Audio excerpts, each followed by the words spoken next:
Well, thank you everybody for joining our discussion today. It's truly a pleasure to be speaking with the group. Today we've put together a really special presentation by Steve Ashkin. Again, this is Katrina Saucier speaking, and I'll be hosting our discussion. Today, Steve will be talking about driving success by leveraging the deal program to differentiate yourself in the marketplace. As noted, your telephone is on mute, so if you do have questions, we will go through the process of explaining how to do that. Here we have our agenda. First, we'll start with some housekeeping items, then we'll do an introduction to our speaker, Steve Ashkin, follow up with some Q&A, and then discuss our next learning session. Today we'll be hearing from Steve Ashkin, who has lined up a really informative presentation. I do want to stress that this discussion is really meant for sales and marketing. I see we have some facility managers on the call today, so this presentation is going to be recorded, and I would like to encourage you to share this information with your sales and marketing team, because I think you'll see how they'll have a great deal of information to then talk about all the great things you're doing within your facility. To introduce Steve, he is the founder and CEO of Sustainability Dashboards in the Ashkin Group. He has been working on green buildings and green chemistry and sustainability issues for more than 20 years with organizations such as Procter & Gamble, the EPA, Sierra Club, Practice Green Health, Brandywine Realty Trust, Walmart, and the Healthy School Campaign. He is a founding member of the U.S. Green Building Council and is a lead author for their LEED for Existing Buildings Operation and Maintenance Rating System. He's also served on the board of directors for Green Sports Alliance, and he has written 4 books, published over 600 magazine articles, and is a frequent speaker at building and chemical industry events around the globe. Some of you have maybe actually attended some of his discussions at the ISSA Interclean Convention, because I know he is a frequent speaker at those events. In terms of our housekeeping, I do want to include the audio.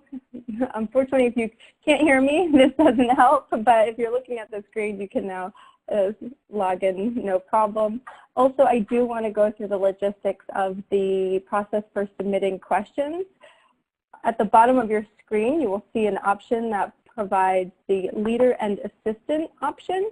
You can go ahead and type your question in there, hit enter, and then we will have your question for the end, where John will be hosting our Q&A session, and that's John Adkins with the ISSA group. So without further ado, I'd like to hand over our discussion to Steve Ashkin and have him take it away.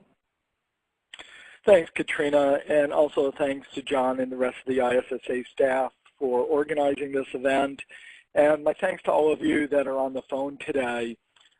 We have a pretty jam-packed schedule, but as Katrina mentioned, what we're doing this month is a little bit different than what we've done in the past. And for those of you who are participating in the DEAL program, you know that every month we've been doing workshops on issues like transportation-related things, managing your fleet, managing your fuels, managing your drivers, building-related issues, energy, water conservation, waste management, those things. But what we wanted to do specifically in this event was to really talk about how you can use this with your sales and marketing team. So looking at the list, I know that there's a lot of our facility folks on the line, so thank you very much for the work that you're doing to make this all happen. And then there's also a number of marketing people, and I think you're going to find this to be pretty interesting and really create some opportunities to help differentiate your salespeople in the marketplace and to grow top-line success.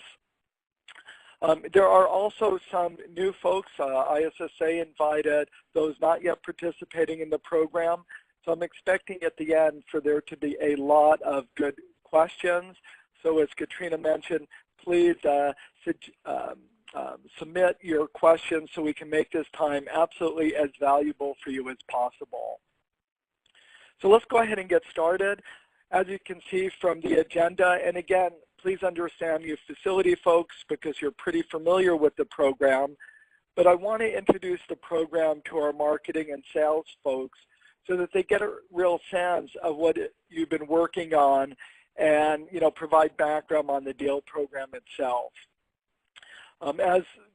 Those of you who have been in the program, you know that Katrina and my team has worked to develop annual reports on your accomplishments from last year. So I want to share that with the marketing folks so they can see some of the documents so we can talk about how they can be repurposed, how they can be used, again, by your salespeople to drive it into the marketplace. One of the most valuable parts of the entire conversation from a sales and marketing perspective will be the information we'll be providing on prospecting. And, you know, I have to admit, I've actually been working on green issues since 1990. So 25 plus years ago, we sat down trying to accomplish the same thing in terms of figuring out how do we sell green cleaning in the marketplace?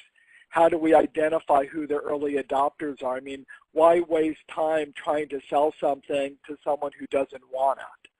So how do we really identify who the early adopters would be? How do we really make prospecting easy? So we're going to provide some interesting websites that I think you marketing folks will find extremely valuable for your salespeople. And then we'll talk about some of the common objections and how to overcome them.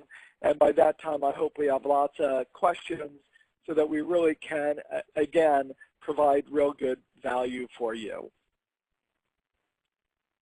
So let's begin by talking about the DEAL program itself.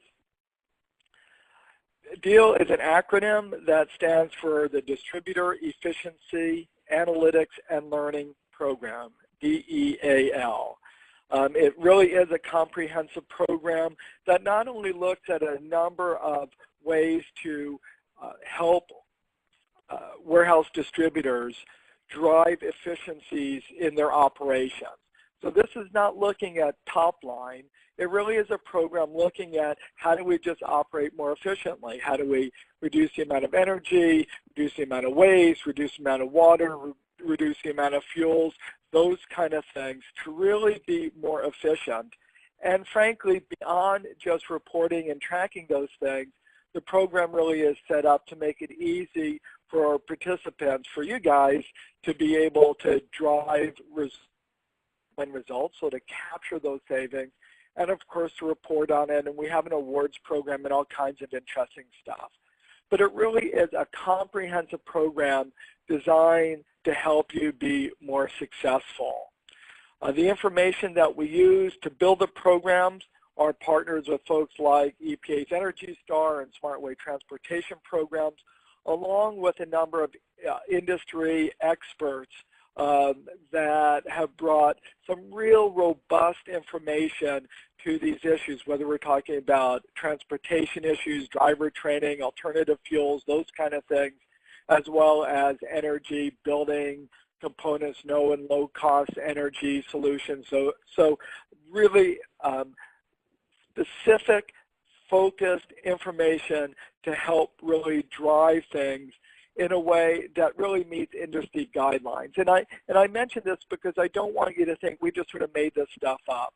We really have been working hard with the experts so that you can have confidence that what we're doing really is as good as it gets. As you see on the slide, we currently have 20 pilot participants, and we were over the course of the year able to show a cumulative savings of $400,000, so about $20,000 each. And what's interesting about this is in our industry, the typical profit before taxes before a distributor in our industry is about 5%. And the reason that's important is if we were trying to generate the same bottom line savings by increasing sales, by increasing revenues, we would have to generate $8 million in sales, in additional sales. And I'm sure all of you marketing salespeople have been working really hard at that, and you know how challenging and difficult it is. So this is another way for you to help your company succeed with really great results. The participants have been highly rewarded and decorated, and we're frankly really proud of all of them. But ultimately, the real reason ISSA is doing this program and why you're participating in it is because it is about industry leadership. You know, we see the demand for sustainability reporting, for supply chain reporting, for efficiency, for these things being driven by the Fortune 500 companies. They know that these are part of the keys to success as the marketplace becomes increasingly competitive. And just by participating in this program, I hope you'll proudly tell your customers and prospects that you are leaders in our industry. We are working to transform this industry to make it even a better partner for our customers. So this is about leadership, and I hope you'll be very proud of your participation in the program and share it with your customers and prospects. If you want to find out more information specifically on the program, this is the website on ISSA's homepage or main page. Please, I encourage all of you just to jot this down and go play around on it a little bit. There's lots of good tools and resources for you here. So let's go ahead and get into some of the tools that we've developed. For those of you who are actively participating in the program, your facility managers, your transportation managers, I'm sure you'll all be very familiar with these things. But for you sales and marketing folks, what we've done is, and Katrina introduced the program working with John Atkins, who manages the program from ISSA's side, that over the past few months, for those of our participants who asked us to do so, we produced a performance review. And it was a relatively short, concise, to the point review of the accomplishments of your organization. So you marketing folks, please ask your facility managers to share it with you if they have not already done so. But let me just go through a couple of the slides just to give you a sense of what's contained in this. And again, the reason I'm doing this is so that you'll have some idea of the tools available, in which case you can translate them into tools that can help your salespeople when they're out in the field. So for example, you see this nice little slide here, and the reason that I wanted to share this is because the photo that's used in this picture actually came from North American. This detailed the work that they did. And we did this for each individual company. So this isn't just cookie cutter and we use the same picture in every slide. For those participants who actually submitted project photos, we built it into the program. You'll also see, they provided some on waste management. And the thing that's also interesting about this that I want to point out to you sales and marketing folks is the products used in this photo are actually products that they sell. So we can start making linkage between helping our salespeople with the discussions with the customers and to make it real in the sense that here are things that you are doing. Obviously, and most of our customers are doing things like recycling. And as a distributor, you can help them with their own programs. So not only do you have products to sell them, you're clearly demonstrating expertise. You are walking the talk. And it doesn't get any better way to exemplify this than to show them these kind of illustrations. This is what you've done using products that you can help them with and with the expertise to help them improve their waste and recycling programs. And here was just another interesting one that I thought was just fascinating, and it has to do with pallet recycling programs, and this is from Alliance Paper and Food Service. So, you know, part of the challenge for sales is we really want to talk to someone who's a decision maker, and a decision maker who cares about something other than what's the cheapest way you can sell me that case of toilet paper. You know, we need to find people who actually have an interest in these issues, and ultimately they will be our best customers. And I love this picture about the pallets because it really does help us have these kind of discussions with a facility manager that says, man, you know, we didn't really appreciate how much we were really tracking or really capturing or collecting, how much we could do to be able to reduce the amount of waste going to the landfill, how much not only could be recycled, but in this case, these are actually being sold to a company that collects and resells the pallets, and how it actually became a profit center for them. And I have found in my career that these kind of discussions are what really make facility managers feel that we understand what they do, what their challenges are, not just from the perspective of us as a salesperson, but from one company, one experienced professional to another. Here's what we're doing. What are you doing? Let's find ways to do things better, and we're here to serve you. So all of this was put in comprehensive and individualized programs for each of the participants. And again, you can ask them about what they have, what your facility managers have. And of course, in addition to talking about sort of you know, environmental savings and percentages and Energy Star improvements, we also included things like what we call people metrics. You know, it's hard to really understand what 950 metric tons of CO2 represents. Does it sound like a lot? You know, most people have no clue, and frankly, I've been doing this a long time, and I don't even know what that really means. So we've translated this into terminology that people really will understand. So in this case, it would be comparable to planting 24,600 trees and letting them grow for 10 years. And it really helps people understand the magnitude of the accomplishment. These kind of things become meaningful, and people really enjoy hearing that number. As a matter of fact, your customers are probably promoting issues like this themselves, and this information can help them tell their story. Finally, we also put together a one-page document that really sort of calls out many of these accomplishments. So this is another tool that can be used, whether you print it out, whether you post it on your website, which you can also do with a performance review, whether you include it in social media. But again, I wanted to share with you just an example of the tools that we've provided to the participants. So let's get into some of the real nuts and bolts of this stuff. If you don't mind, Steve, I'd like to add one thing. Please.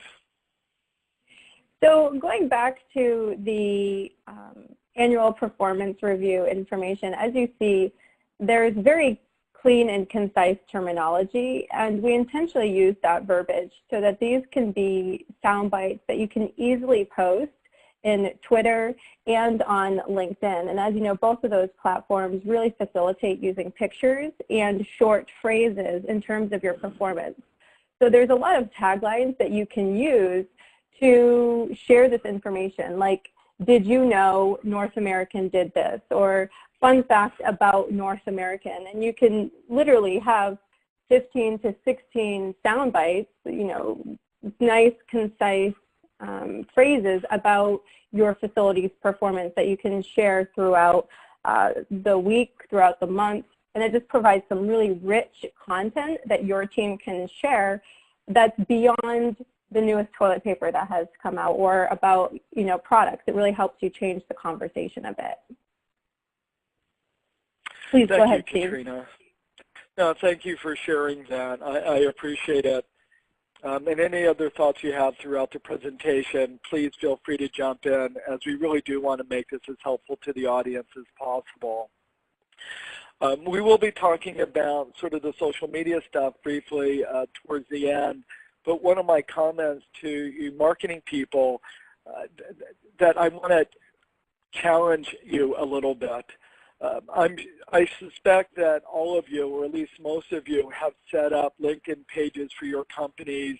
You've set up Twitter accounts for your companies. But I also suspect that each of you have 5, 10, 20, 50, 100 sales reps who work for your company. And what I want to challenge you about is helping your individual salespeople post this kind of information as well. You folks are the experts, but your salespeople, their expertise is something different. So please help them.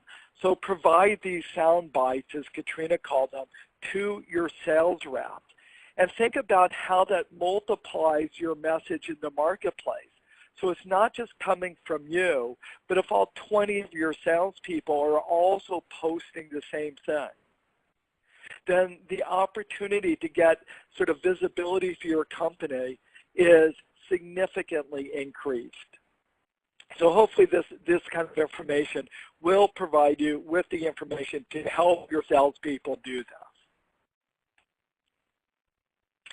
So with that, let's go ahead and talk about some of the prospecting issues. You know, it's interesting when John and Katrina talked to me about doing a marketing program. I thought about all the things I wanted to say and realized, you know, it's a 2-day workshop. And of course, you know, we basically have 45 minutes.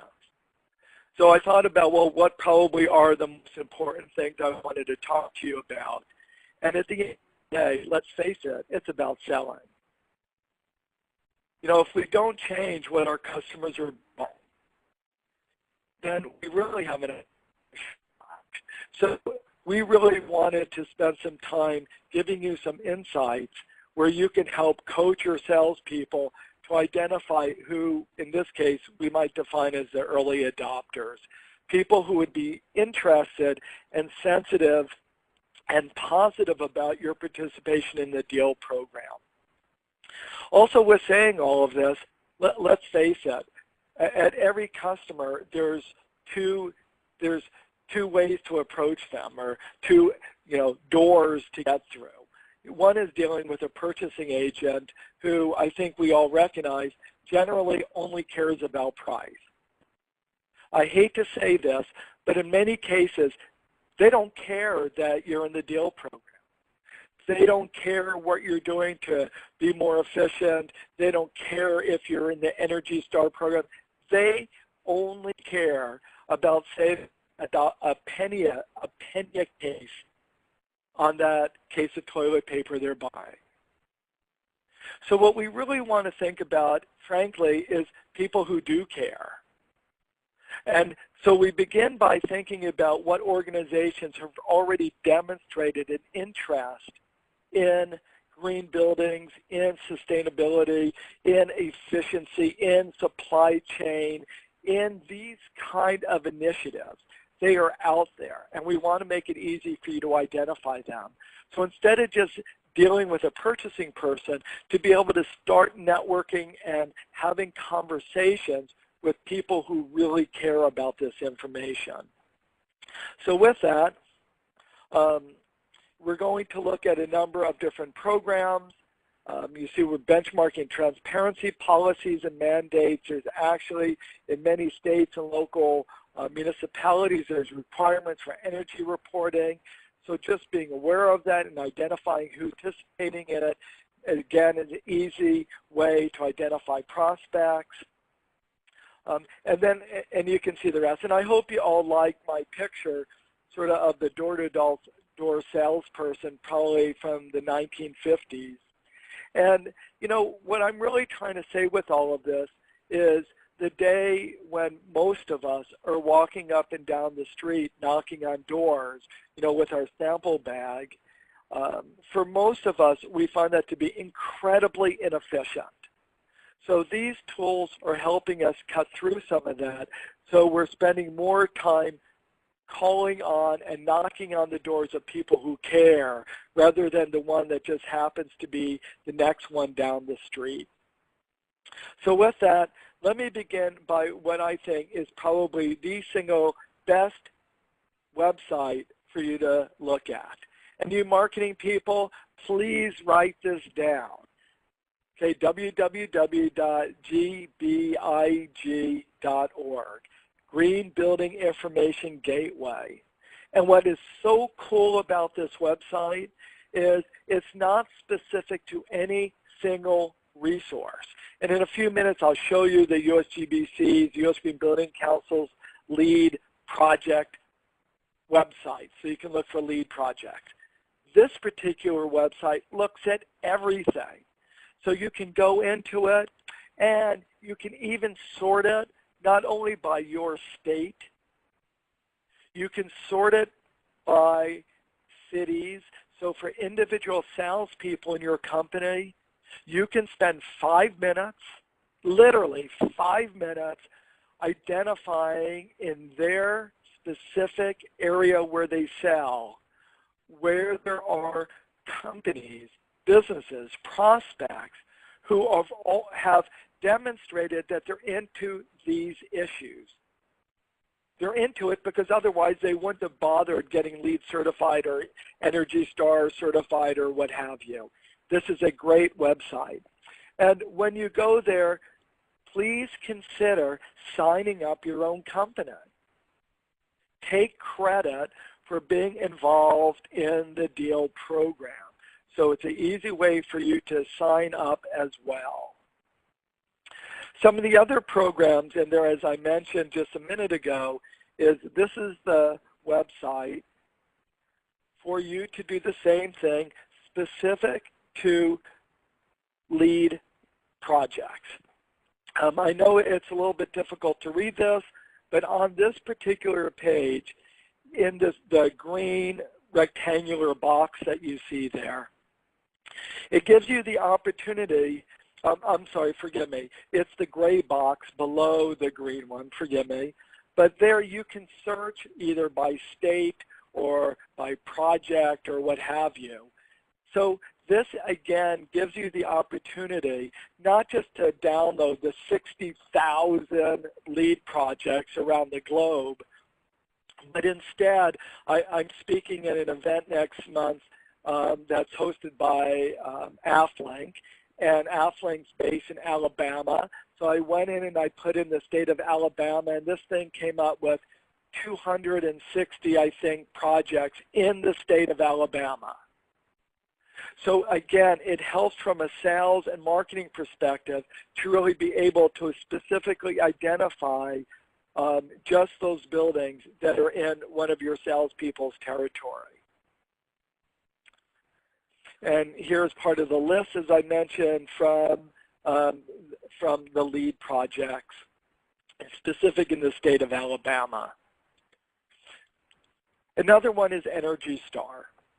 Again, here is the website. I want to take just a second to jot all of that down. The reason that I went to this particular page is, again, because there's a sort feature on this page that will, again, allow you to go in and look at all of those projects in Energy Star, which, again, can be sorted by state all the way down to individual cities. So again, I did the same thing. I put in the state of Alabama and came up with their 230 buildings in the state of Alabama.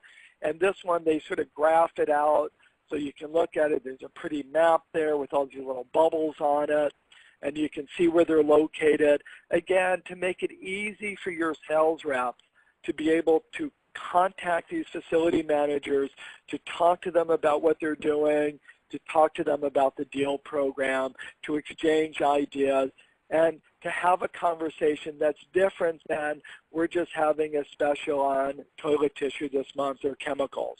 And please know, I'm not trying to suggest that there's anything bad about selling products and marketing it that way.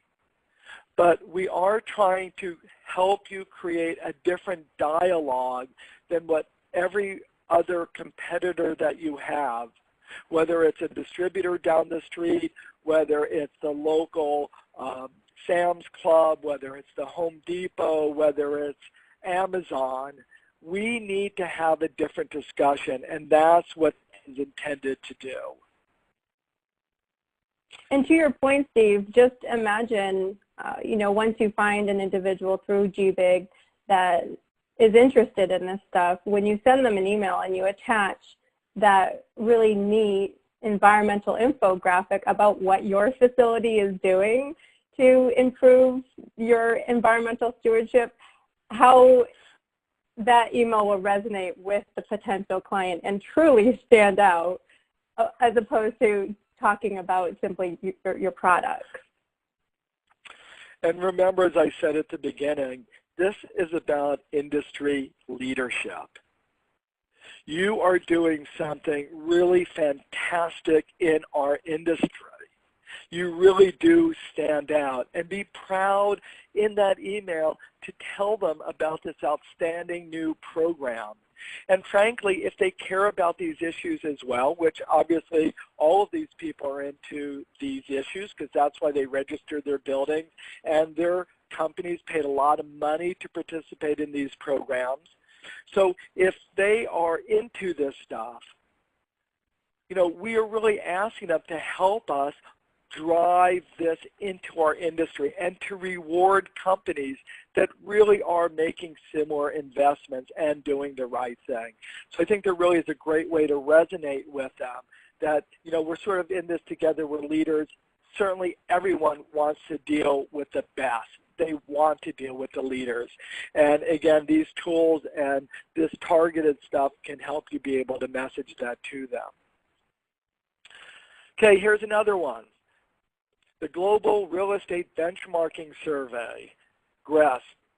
And this is a program that large real estate companies, large Fortune 500, large corporations that have multiple buildings, they're investors. And most of these are publicly traded companies, but their investors are asking them to report on what their facilities are doing, how they're performing. And many of these companies that participate in the survey are, they take their money and they invest in real estate, commercial real estate. So they want to know, are they buying, really crappy buildings that are not performing well, which means the value could be declining of that asset, or are they really managing their buildings well, which gives more security to what's going on with the asset. It's a better asset for them to buy. So these companies are being, I'd like to say asked, but in many cases they're being forced to provide this kind of data. And these are people, again, where your participation in the DEAL program should resonate with the people who are doing this reporting. So you can help them with the cleaning products that they're purchasing, but also just being aware that this kind of reporting is important to them. Could be another door opener to get your salesperson to be able to talk about the great products that you sell. Another opportunity has to do with local benchmarking and transparency regulations. One of the interesting things from my perspective is what's going on with the new Trump administration. And I was just in Washington, D.C. speaking at a conference for the Consumer Specialty Products Association, talking about what changes we're anticipating with the new administration.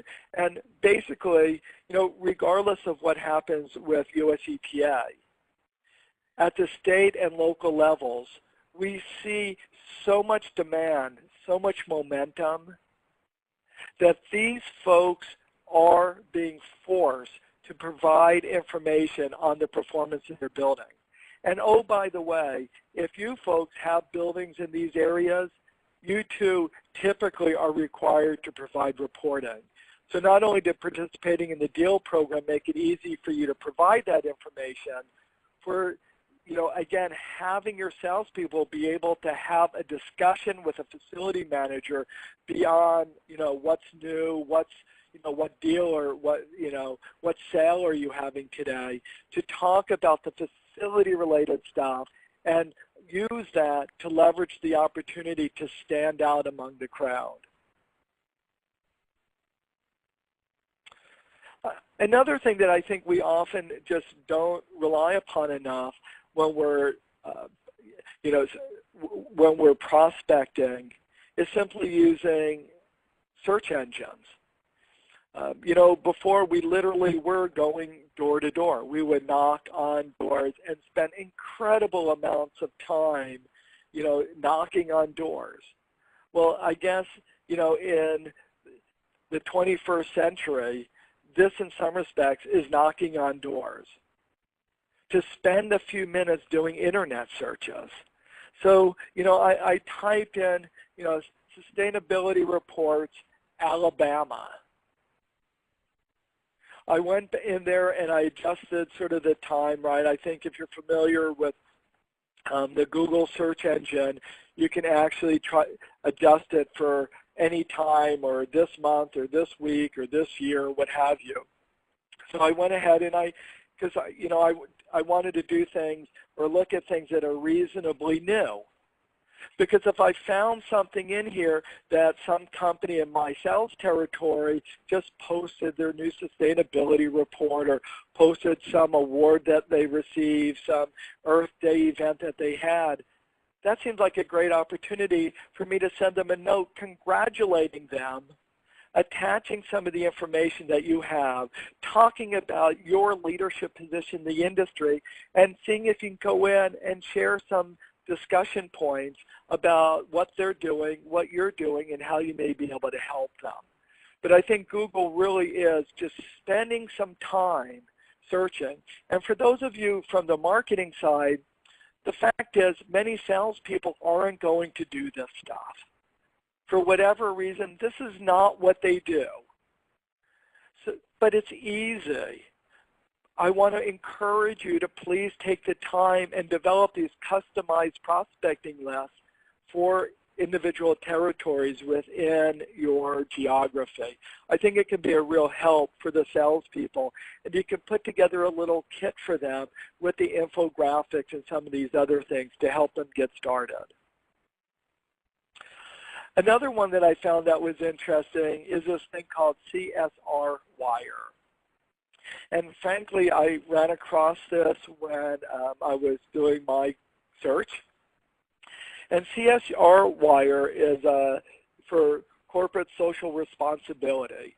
So it's a specific place when companies have something related to corporate social responsibility, they post their information here. It's a news service. Well, guess what? You can look at it too. And when there's something that comes across that is in your territory, to send them a note, to communicate with them about what they're doing, congratulate, send them some information. But I doubt if your competitors are doing this kind of stuff, right? This is how we stand out from the crowd, and it's easy to do. Again, through my search, in Alabama, here's something I found from the city of Birmingham and what was going on in Birmingham, Alabama, and all the different green reports and their highlights. Man, I'm going to would send them all a note. Great job. Let us tell you about our program. We'd love to come in and learn more. All right, so let's move on. As I mentioned earlier, there were some, in the early days of the green cleaning movement, we talked about a number of prospects, segments that appear to be earlier adopters, those with vulnerable populations, those with high profile, those who really want to be leaders. And I suspect many of you are familiar with these organizations. The book on the left is from the Healthy Schools Campaign, and I submit to you every school that participates in the Healthy Schools Campaign's green cleaning program would find it interesting what you're doing with the DEAL program. The one next to it is from Practice Green Health, and they represent about a third of all the hospitals in the United States. These hospitals specifically participate in Practice Green Health because they're into green stuff. They're into efficiency. They're into sustainability. Again, those members, those hospitals would find it interesting to learn about your participation in DEAL. The one that says Playboo, it's actually Playbook, is from the Green Sports Alliance. We developed a greener cleaning and sports facilities workshop. Again, this is something that your people in your territory can talk about in terms of your participation in DEAL and how you can help them. And the last one is from IFMA, the IFMA Foundation, the National Facility Management Association, and they just actually, in addition to their the Business of Green Cleaning book that they released, have just released a new one on sustainability. And again, those folks would find it interesting to learn about your participation in DEAL and all the things that you're doing and how you can help them. And now we're down to all the social media stuff. There are lots of ways to use this information. We want to encourage you to post it on your website. If you don't already have a page, to put one up. I think it's an easy way to give some visibility to the program that you're doing. And but in addition to the website, as I mentioned it early in the presentation, I think many distributors have untapped assets that they could take advantage of from a marketing perspective specific to social media. And again, what I'm talking about are things like LinkedIn and Twitter.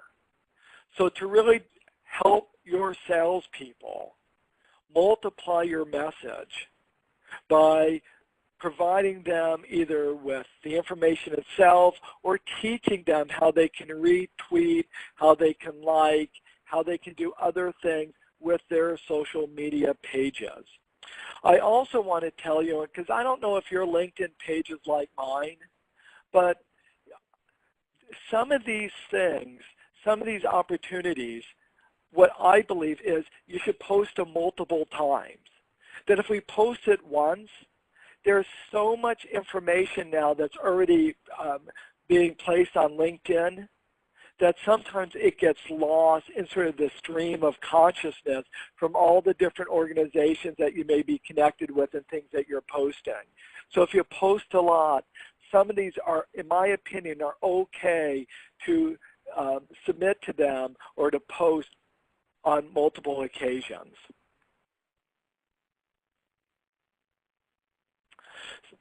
All right, so anyway, and again, I hope the information that we provided with the performance review, those kind of things, the infographics, are tools, as Katrina mentioned. Many of these social media platforms are great for graphics, that you can post them there. But please, marketing folks, help your sales reps do this stuff. They are good at selling. They may not be experts at marketing. So I encourage you to please help them and make it easy for them.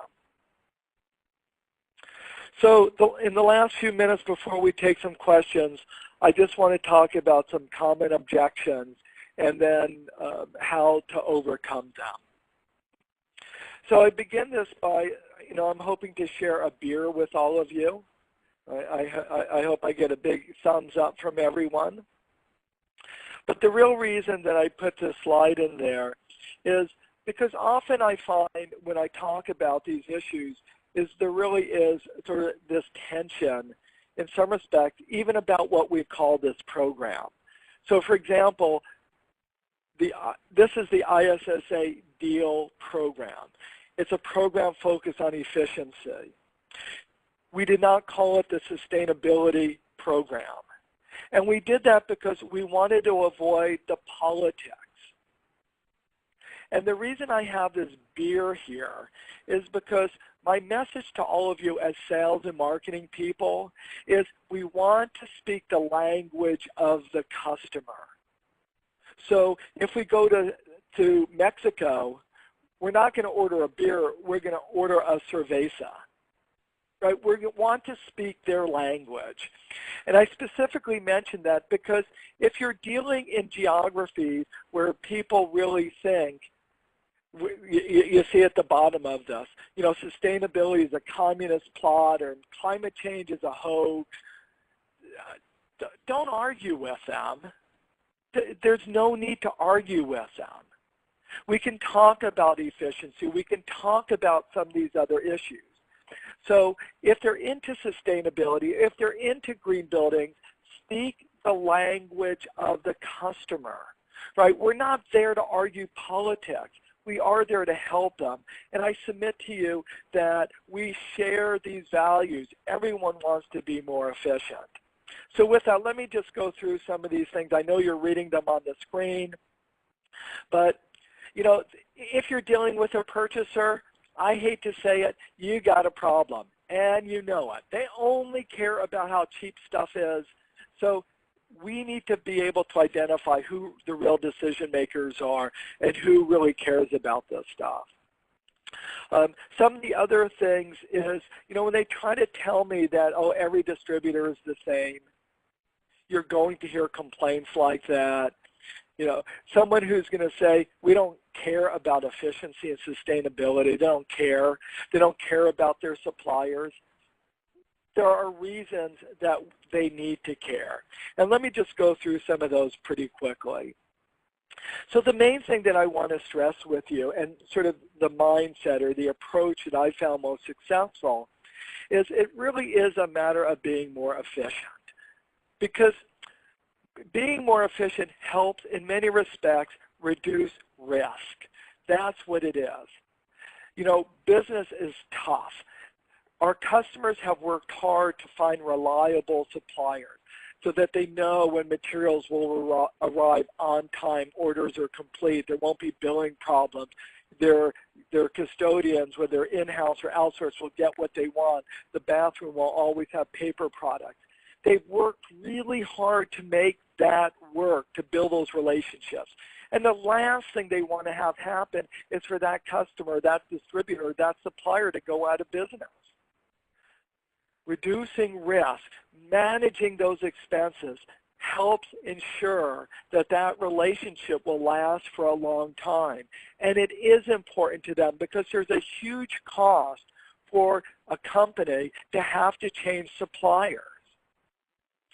So we also believe that understanding, going through the deal program, understanding energy issues, understanding waste issues, water conservation, fuel, fleet-related issues, makes us have more value beyond just our ability to help them clean their bathrooms, to clean their carpets, but to really talk to facility managers as peers. That's the relationship we want to have. Yes, they care about cleaning, but they care about a lot of other stuff too. And we really want to sort of elevate our relationship with them to explain this is why this is important, and we understand what our competitors don't. And again, you see the third bullet, which I think is a really important one, because I sincerely believe things like efficiency and reducing waste and conservation, frankly, are values that everyone believes in, regardless of what their political affiliation is. Nobody wants to waste anything. It's not only stupid, but it's costly. So these are values that we can very confidently share with whoever it is we're having that beer with, right? Whether they call it beer or cerveza, whether they call it efficiency or sustainability, these are values that they can believe in. And finally, it really is about being leaders. So most people want to deal with the best. This is you. So with that, we've left some time to have some questions and answers. Again, as Katrina mentioned at the beginning of the discussion, at the bottom of your page, you can type in your questions. I know that we've already received a number of them. And let's go ahead and see how we can be helpful to you. All right. Well, thanks, Steve. This is John Adkins from ISSA. I want to thank you for the very informative presentation today. And we do have some questions that have come in. First one was that participants said they really like the prospecting information. Do the websites that you mentioned provide specific contact information for the people that they should try to meet with? That's a great question. Regrettably, I have to say that some do, but many of them don't. They don't. So they will provide the actual location, they'll provide information for the building, they'll provide some general contact information, but you will have to make a little bit of effort to identify, who is the facility manager or who's participating in the Energy Star LEED program, that kind of stuff. So unfortunately, you're going to have to do a little digging, but at least directionally, this will very clearly help you identify the facility and allow you to explain this is how you found their information and why you're contacting them. Okay, great. Next question that we have was, do you have any suggestions for how a deal participant might be able to market this program to their internal clients, their sales and marketing and other staff in their organizations? Well, another good question, and it's interesting. There are some suggestions, and I know this information applies specifically to office buildings, but I think all of you on the line will get this. But they suggest that somewhere between 10 and 30% of all electricity use is actually controlled by the occupants. Occupants using task lighting, occupants leaving their office lights on, occupants using heaters, using fans, using coffee pots, all that kind of stuff. So getting occupants involved is incredibly important. And beyond electricity, you have your own recycling programs. And if we're talking about drivers, oh my goodness, drivers and how heavy-footed they are, how hard they brake, how they do things like that, beyond just the route, but their actual driving behaviors have huge impact on their fuel mileage, their performance of their vehicles. So getting your people involved is really important. So some of the information that we provided are things that I'd encourage you to share within your own organization. And, just like we built green teams, and when we go into an office building or into a school or a hospital, we encourage them to have a green team. I hope you'll, consider doing the same thing in your own facilities if you're not already doing it. And have your marketing team involved, have facility management, have your drivers, have your administrative folks, so that you can show them some of the information. And what the DEAL program does uniquely is this is not just a once-a-year survey. This is stuff that we're tracking on a monthly basis for your organization, so that every month you can actually post new information. Is your recycling rates going up and down? Is your electricity consumption going up and down? Is your water consumption going up or down? And to provide that immediate feedback to your teams, you can build contests around it and other things. But just making them aware that you're doing this is a really good way of engaging them. Because if they don't know what you're doing, from their perspective, you're not doing anything at all. And before I leave this, Katrina, do you have any thoughts to this question too? Because it really is a good question. No, I think you covered it well, Steve. Okay. Sorry to just surprise you with that one, but thank you. John, why don't we keep going so we can get through as many questions as we can. Sounds good. We have just a few more. One thing you touched on in the presentation, Steve, was President Trump and some budget cuts to the EPA. And since DEAL is heavily connected to the Energy Star and SmartWay transportation programs from the EPA, if these programs were to be eliminated, how would this affect the DEAL program? If those programs had been eliminated, 20 years ago, it would have destroyed the green building movement. We were so heavily reliant upon them, both in terms of information as well as the federal government sort of stimulating the market by using tools like Energy Star and what have you themselves. And the reason that these tools are valuable is because of benchmarking. If you have just your own building, one building, what you're really looking at is how you're performing compared to budget. So if you're at budget, you're a little bit below budget, great job. But the reality is we have no idea whether or not we're doing well. We may be on budget, but how are we doing compared to everyone else? So the value of programs like Energy Star and what have you is all this benchmarking information. We can see how your business is doing compared to everyone else. The reason I'm mentioning all of this is now, near 2017, 2018, if the budget gets approved later this year, there's already enough independent data. And with the data the work that the DEAL program that we're doing, specifically benchmarking within our own industry, we will have the information that will continue to provide all of our participants with really good benchmarking data. So I'm no longer too worried about what happens with the federal government and how it may apply to these other organizations. Although I do have to say that I'm really hopeful that they'll find some money to keep those programs going because the value that they provide is outstanding. And remember, they're voluntary programs. They're not regulatory programs. They're voluntary. And it really does help businesses operate more efficiently and save money. So I hope the administration will find reasons to keep those programs in place. Okay, great, thank you. We had another question come in that I'm going to answer here in the public chat, was regarding social media and what hashtag they should use for the DEAL program. And I'm going to go ahead and hit enter in the chat there. You see, we can use the hashtag ISSA DEAL either in lowercase or all caps. So, if you have those infographics and bits that you'd like to share with your customers, let's get that hashtag trending on Twitter and Facebook and LinkedIn. I think that's a great question.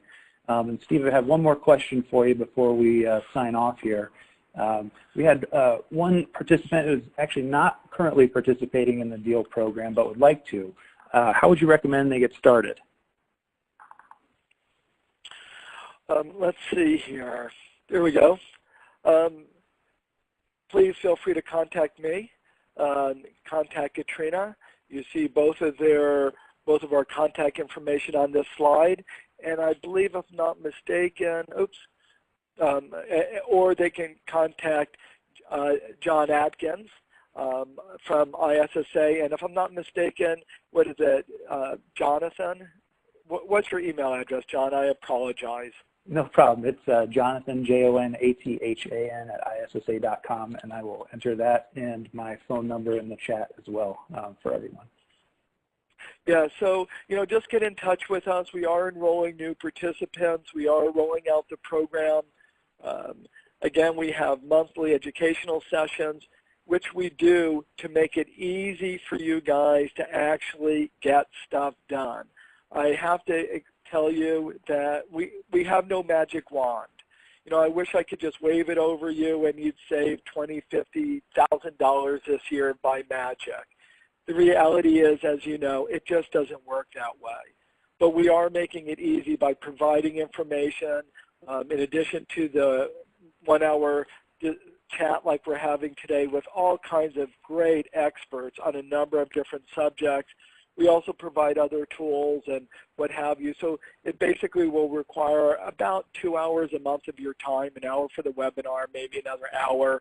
So if you're willing to give up a couple of hours a month to save this kind of money, I'm happy to help you and would love to have you help us transform the industry so we really can be even more successful and help our customers succeed.